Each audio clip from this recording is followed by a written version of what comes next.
नमस्कार प्यारे साथियों, प्यारे विद्यार्थियों, प्रतियोगी परीक्षाओं के जाबाज सिपाही। स्वागत करता है माइंड कोचिंग सीकर आपका आपके खुद के ऑनलाइन प्लेटफॉर्म पर। देखिए, कैलेंडर टॉपिक हम पढ़ रहे थे और कैलेंडर टॉपिक में हमने day first, day second, day third पढ़ चुके हैं और आज हम डे फोर्थ में कैलेंडर को ही थोड़ा आगे बढ़ाते हुए बात करते हैं। देखिए, मेरी बात को समझिए मेरे भाई, बहुत महत्वपूर्ण बात के साथ हम चल रहे हैं।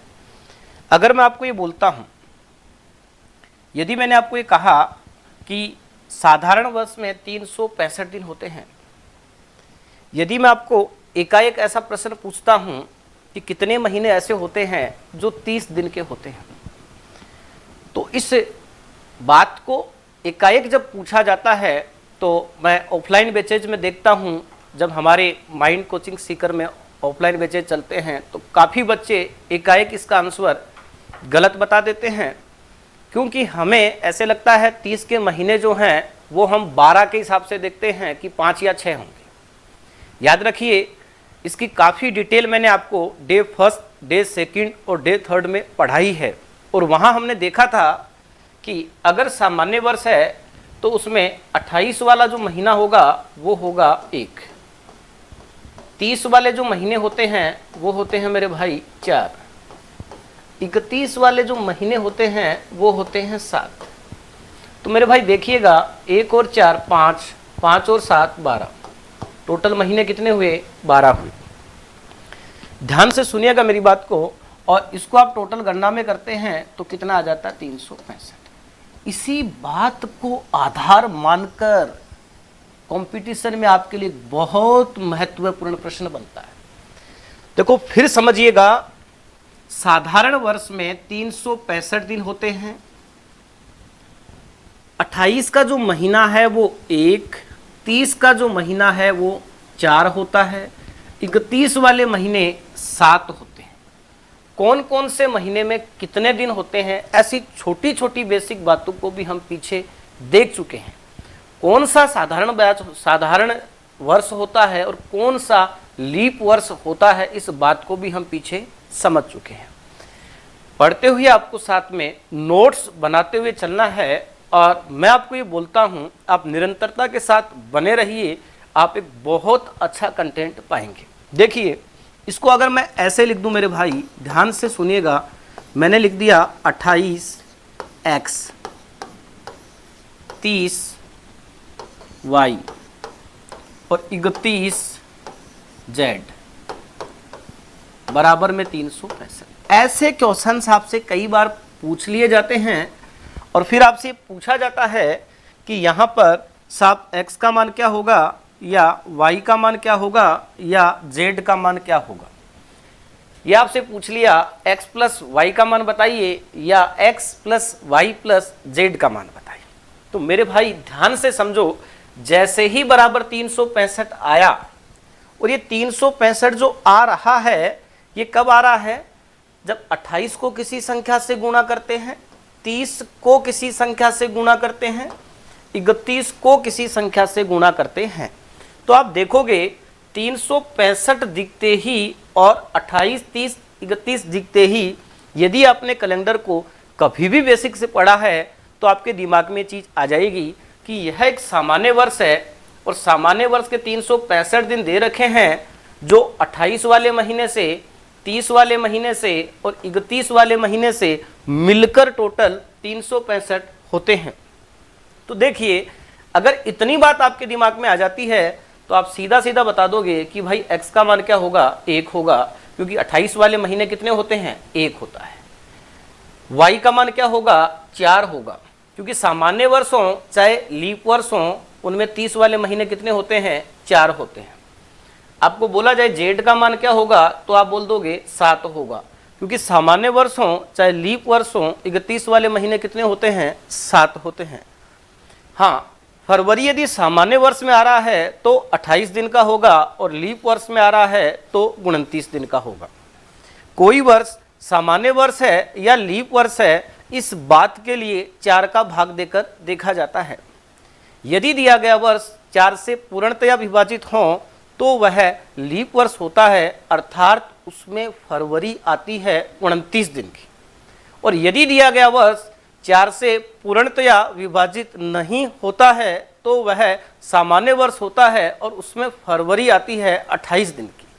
लेकिन शताब्दी वर्ष के लिए 400 का भाग देखा जाता है। शताब्दी वर्ष का तात्पर्य है जिसके लास्ट में डबल जीरो आता है, जैसे 1700, 1600, 1800। तो ऐसे वर्ष जिसके लास्ट में डबल जीरो आता है वह शताब्दी वर्ष कहलाते हैं। और शताब्दी वर्ष सामान्य है या लीप है, इस बात का पता लगाने के लिए 400 का भाग देखा जाता है। यदि दिया गया शताब्दी वर्ष 400 से पूर्णतया विभाजित हो तो वह लीप शताब्दी वर्ष होता है और उसमें फरवरी आती है 29 की। जैसे 1600 में 400 का पूरा भाग जाता है, अर्थात यह एक लीप शताब्दी वर्ष है। जबकि 1800 में 400 का पूरा भाग नहीं जाता है तो यह एक सामान्य शताब्दी वर्ष है। और इस बात को हम काफ़ी डिटेल में डे फर्स्ट, डे सेकंड और डे थर्ड में पढ़ चुके हैं। तो यदि आप ये वीडियो देख रहे हैं तो इसे देखने के बाद, या अगर संभव है, अगर आप इसमें काफ़ी आगे तक आपको लग रहा है कि शुरू से नोट्स बनाते हुए चलना है, तो आप पहले डे फर्स्ट, डे सेकंड और डे थर्ड के पार्ट को ज़रूर देखिए। ध्यान से सुनिए, हम बोल रहे थे कि कौन से अच्छे क्वेश्चंस इससे बनते हैं। तो देखिए, यदि मैं आपको पूछ लेता x + y + z बराबर क्या होगा, क्वेश्चन क्या दे दिया आपको, ये दे दिया क्वेश्चन, ये बोल दिया मेरे भाई, आपको क्वेश्चन दे दिया कि 28x + 30y + 31z बराबर 365, और आपसे पूछ लिया x + y + z बराबर क्या होगा। तो आप बोलोगे x का मान 28 वाले महीने होते हैं कितने, 1, y का मान 30 वाले महीने होते हैं कितने, 4, 31 का मान z वाले महीने कितने होते हैं, 7, बराबर क्या आ गया, 12। अब एक बार समझने के बाद कभी भी आप दोबारा इस क्वेश्चन को देखेंगे तो देखते ही आपके दिमाग में आ जाएगा कि 365 दिन एक सामान्य वर्ष का समय है। और सामान्य वर्ष के समय में आपको पता है 28, 30 और 31 के जो गुणज हैं, मतलब ये महीनों को दर्शा रहे हैं, और एक वर्ष में महीने होते ही कितने हैं, 12। तो आपका आंसर क्या आ जाएगा, 12। फिर मैं आपको एक क्वेश्चन समझा रहा हूँ, ध्यान से समझिएगा। अभी मैं आपको इससे संबंधित 5 से 7 क्वेश्चन खुद को पूछने वाला हूँ, जिसका आपको आंसर मेरे साथ में बताना है। देखिए, मान लीजिए मेरे भाई, आपसे ये प्रश्न पूछा गया, इफ 29A + 30B + 31C बराबर 366, और आपसे पूछ लिया कि तो बताइए A + B + C बराबर क्या होगा। इस प्रकार एग्जाम में आपसे पूछा जाता है कि यदि 29A + 30B + 31C बराबर 366, तो बताइए A + B + C बराबर क्या होगा। तो अभी हमने समझा है क्या, 366 जो है, 366 जो है, ये क्या बता रहा है कि यह एक लीप वर्ष। और लीप वर्ष का निर्माण किससे होता है मेरे भाई, एक तो आता है उसमें 29 वाला महीना, 30 वाले महीने कितने आते हैं, 4, और 31 वाले महीने कितने आते हैं, 7। तो आप ये बोलोगे कि 29 के गुणा में क्या है, 1, मतलब 1 का मान क्या है, 1। 30 किससे गुणा होगा, मतलब 30 के कितने वैल्यू यहाँ है, तो 30 के कितने महीने होते हैं, 4, तो b का मान हो गया 4।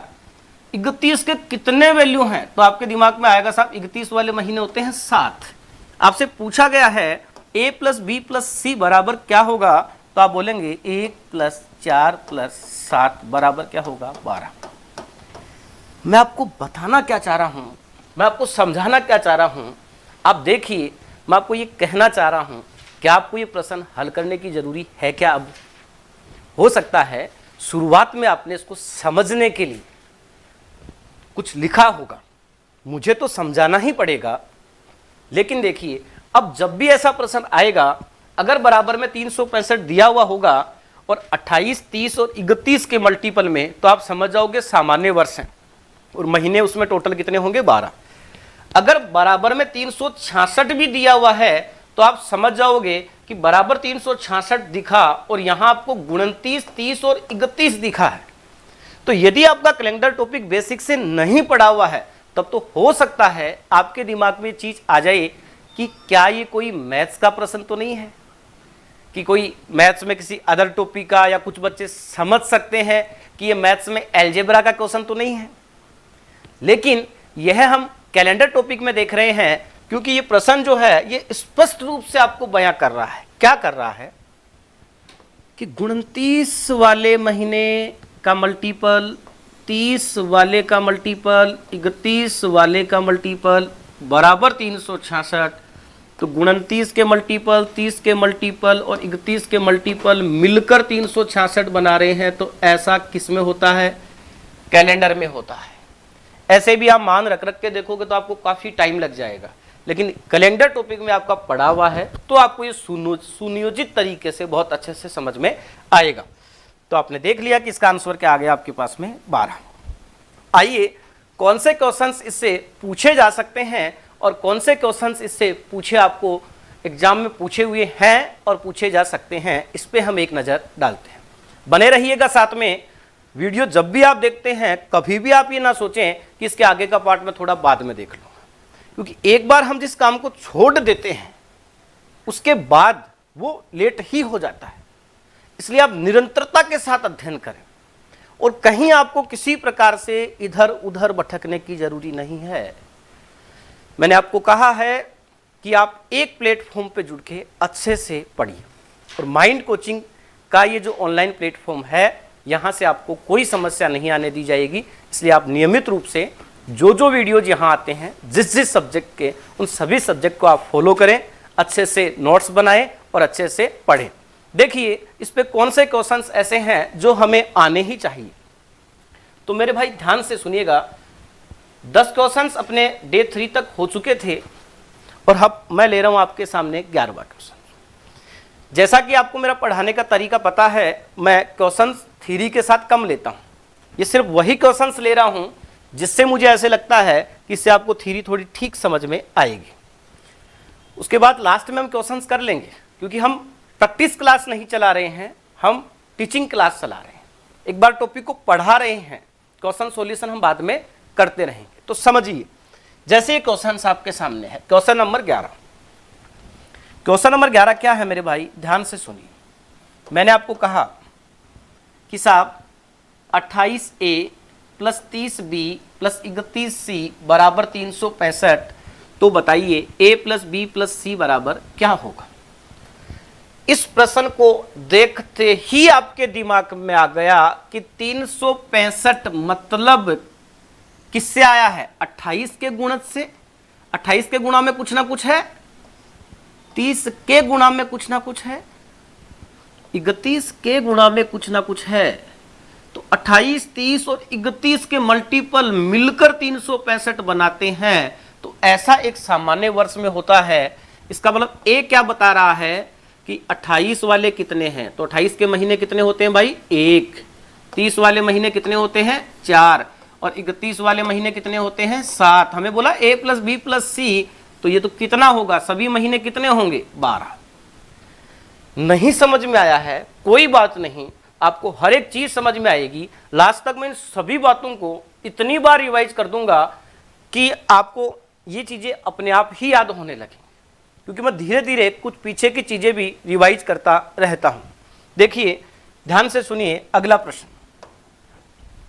मैंने बोला 30P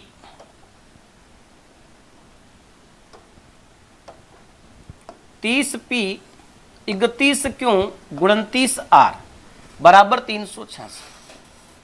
ध्यान से सुनो, 29 का गुणज, 31 का गुणज, 30 का गुणज मिलकर 366 बना रहा है। तो अब तो आपके दिमाग में आया ना कि 366 दिन जो होते हैं वो होते हैं एक लीप वर्ष में, और एक लीप वर्ष में एक महीना होता है 29 दिन का, 7 महीने होते हैं 31 दिन के, और 4 महीने होते हैं 30 दिन के। तो P plus Q plus R बराबर क्या होगा? 30 के गुणा में P है, P का मान क्या लेना पड़ेगा? 4, क्योंकि 30 वाले महीने 4, 31 वाले महीने 7, 29 वाले महीने आपके पास 1, तो P plus Q plus R, तो आप स्पष्ट रूप से बता पाओगे कि P अर्थात 30 वाले जो महीने होते हैं वो हमेशा याद रखना मेरे भाई 4, 31 वाले महीने जो होते हैं वो 7, 29 वाले महीने जो होते हैं वो 1, और टोटल महीने कितने होते हैं 12। तो ऐसे प्रश्न में तो आपको हल करने की जरूरी भी नहीं पड़ेगी इसके बाद में।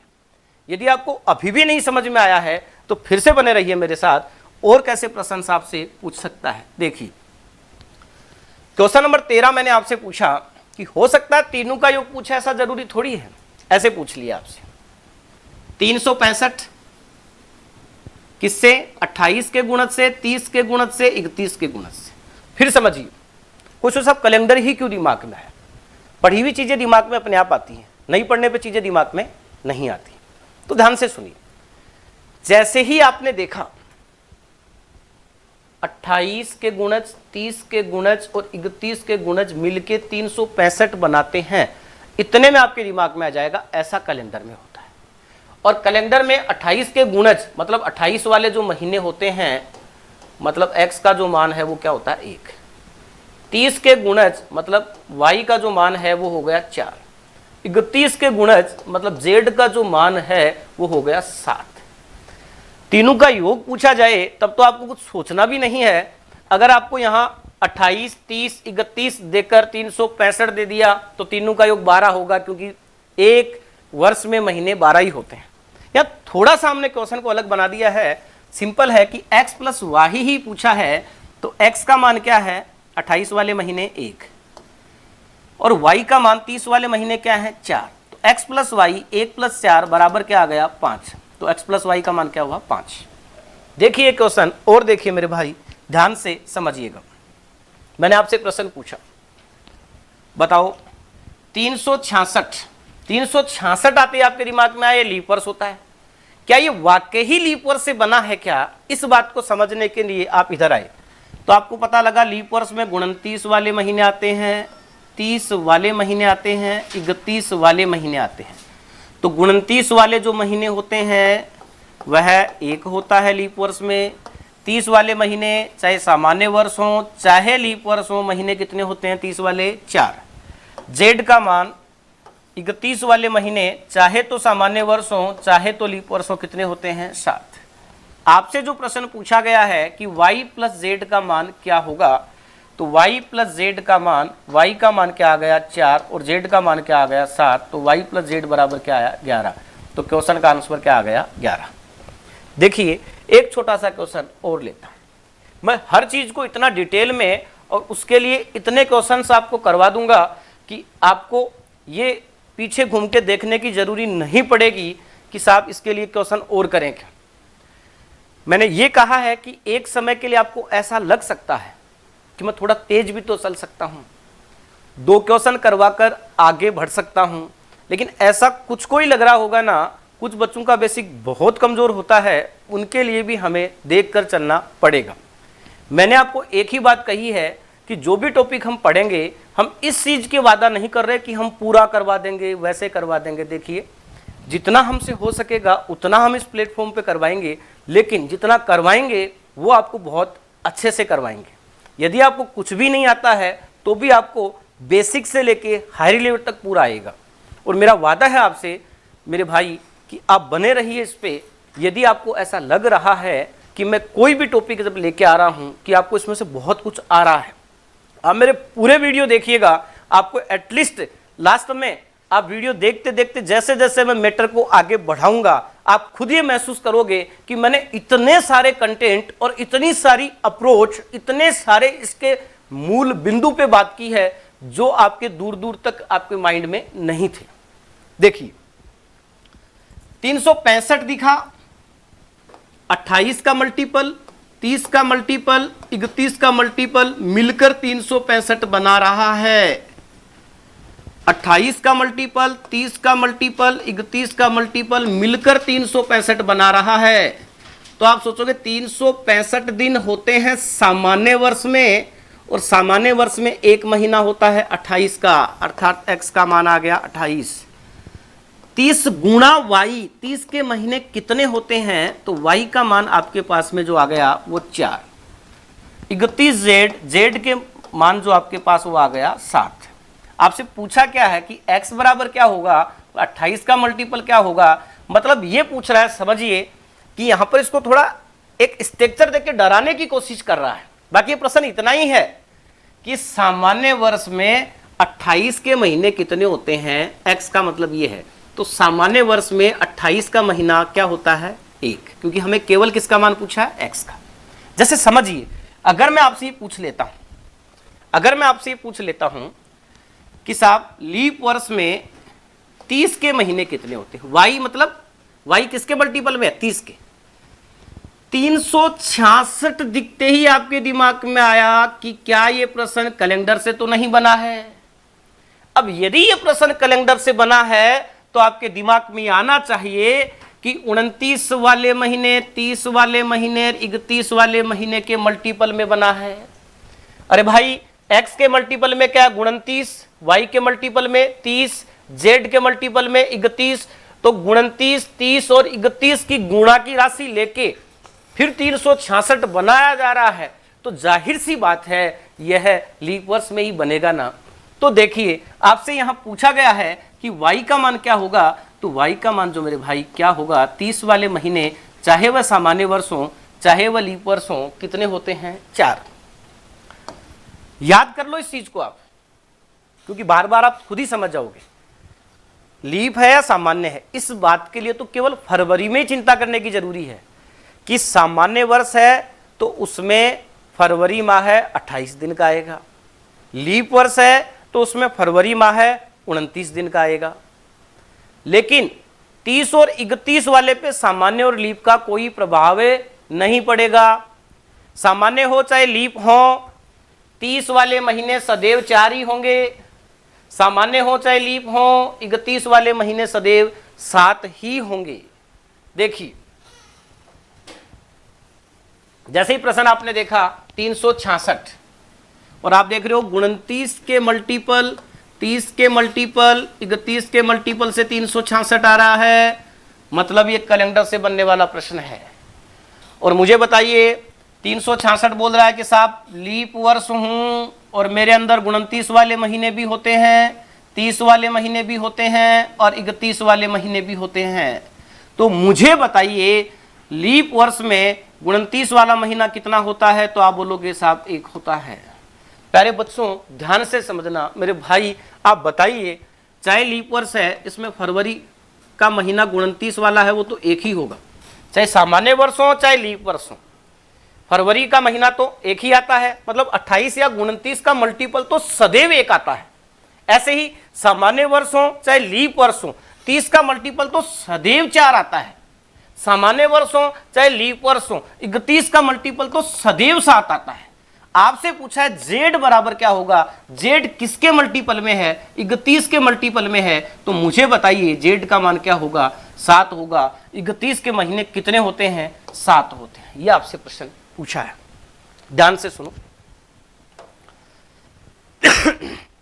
अगर मैं आपसे पूछूं, बहुत बेसिक सा प्रश्न है, और इसके बाद में कुछ क्वेश्चंस आपको जो इंट्रोडक्शन पार्ट का था उससे कुछ क्वेश्चंस एग्जाम्स में आए हुए हैं, वो मैं आपको दूंगा, ताकि जिन बच्चों का पढ़ा हुआ है वे भी अपनी उस पढ़े हुए याददाश्त के आधार पे आप उनके आंसर देने की कोशिश करना। जिनका नहीं पढ़ा हुआ है वे बच्चे डे 1, डे 2 और डे 3 को देखें, और इसके बाद जो मैं प्रश्न आपसे पूछूंगा उनका आंसर आपको कमेंट बॉक्स में देना है।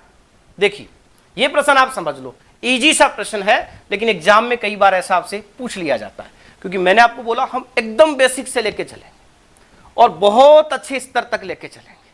देखिए, बने रहिए आप साथ, ध्यान से सुनो। 3y सप्ताह एवं 5y दिनों में दिनों की कुल संख्या कितनी होगी। कुछ बच्चे गलती से इनको गुणा कर देते हैं, समझिए। 3y सप्ताह है, सप्ताह के दिन बनाने के लिए 7 से गुणा करेंगे तो आ गया 21y, और 5y तो सिंपल है 5y 26y। तो 3y सप्ताह ये सप्ताह हैं, इनको दिनों में बदलने के लिए 7 से गुणा किया, 21y हो गया, और 5y तो 5y ऐड कर दिया, क्या बन गया 26y। तो दिनों की कुल संख्या क्या होगी 26y। हर प्रकार का क्वेश्चन लेते हुए हम चलेंगे। कैसा भी क्वेश्चन बने, कितना भी इजी तो कितना भी अच्छे लेवल तक, आप एक टॉपिक पढ़ लोगे तो उसके बाद में आप यही सोचोगे कि इस टॉपिक को मुझे कभी दोबारा पढ़ने की जरूरी नहीं पड़ेगी। हाँ, इसके लिए आप नोट्स बनाते रहना, ताकि अभी आपको हो सकता है ये टॉपिक लिखते लिखते कि कोई वीडियो आपके पास में 20 मिनट का आ रहा है, कोई 30 मिनट का आ रहा है, कोई 40 मिनट का आएगा, तो अभी हो सकता है आपको इसको पढ़ने में 10, 12 या 15 घंटे लग जाएंगे। लेकिन एक बार पढ़ के आप नोट्स बना लोगे, उसके बाद आप कभी भी इसको रिवाइज करना चाहोगे तो आपको मैक्सिमम 1 आवर का टाइम लगेगा, और फिर दोबारा कभी रिवाइज करोगे तो ऐसे समय निरंतर आपको कम कम लगता जाएगा। इसलिए आपको नोट्स बनाकर पढ़ना है, प्रत्येक वीडियो को देखना है, शुरू से आपको पढ़ते हुए चलना है, पूरा टॉपिक आपको पढ़ना है, तो उसके बाद आपके कभी समस्या नहीं आएगी। और फिर अगर आपके समस्या आती है तो ही आप वीडियो को दोबारा देखें, क्योंकि मैं नहीं कहूँगा आपको कि बार बार आप आके वीडियो पे ही पढ़ लेना, क्योंकि मेरा उद्देश्य है कि आप बहुत अच्छे से पढ़ सकें। देखिए, अगले वीडियो तक आने तक आपके लिए कौन से क्वेश्चंस हैं उसको आप ध्यान से सुनना, कौन से क्वेश्चंस का आपको आंसर देना है। एक तो मेरा क्वेश्चन आपसे ये, ए बी सी डी क्रमागत महीने हैं जिनमें ए तथा डी में 30 दिन हैं, डी कौन सा महीना है।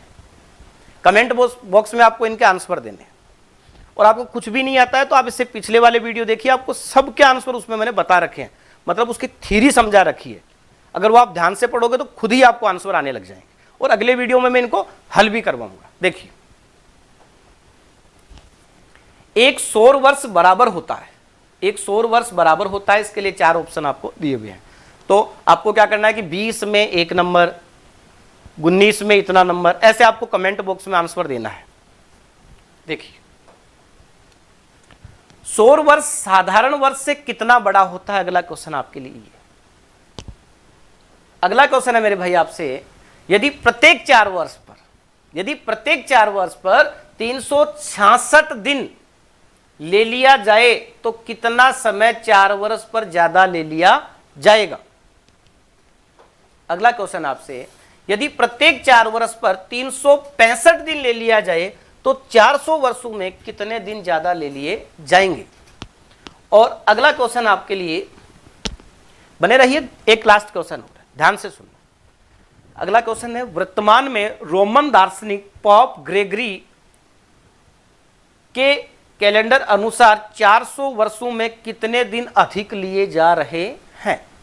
इसकी बहुत डिटेल मैंने आपको बेसिक से पीछे के वीडियो में पढ़ा रखी है, तो आप एक बार जरूर इससे जो पीछे के पार्ट हैं वो आप प्रारंभ से देखते हुए चलें, ठीक है। देखिए, लास्ट क्वेश्चन आपके लिए, इसमें थोड़ा सा डिफरेंट क्वेश्चन है तो इसको हम बाद में लेंगे। एक बार आपको क्वेश्चन नंबर 24 तक के आंसर देने हैं।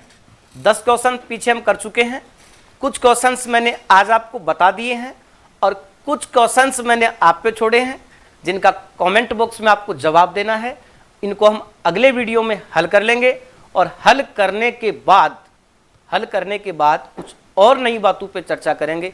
तो बने रहिए निरंतर मेरे साथ, आप बहुत अच्छी अच्छी चीज़ें हम इसमें पढ़ेंगे, ऐसी कोई चीज़ नहीं छोड़ेंगे जो आपने कभी देखी है और आप सोचो कि वो तो बताई ही नहीं। हाँ, ऐसी काफ़ी चीज़ें देखी हैं जिनके बारे में आपने कभी सोचा ही नहीं होगा, जिसके बारे में आपने कभी समझा ही नहीं होगा, और कॉन्सेप्ट वाइज ऐसे ऐसे तरीके हम लेंगे जिसमें आप कैलेंडर टॉपिक के प्रश्न बहुत कम समय में कर पाएंगे। तो आज के लिए हम चाहते हैं आपसे अलविदा, धन्यवाद, आप सबका बहुत बहुत आभार। जुड़े रहिए हमारे साथ, माइंड कोचिंग सीकर के द्वारा मैं आपको बहुत बहुत तहे दिल से धन्यवाद देता हूं। आज के लिए इतना ही। जय भारत, जय राजस्थान, जय माइंड, विजय माइंड।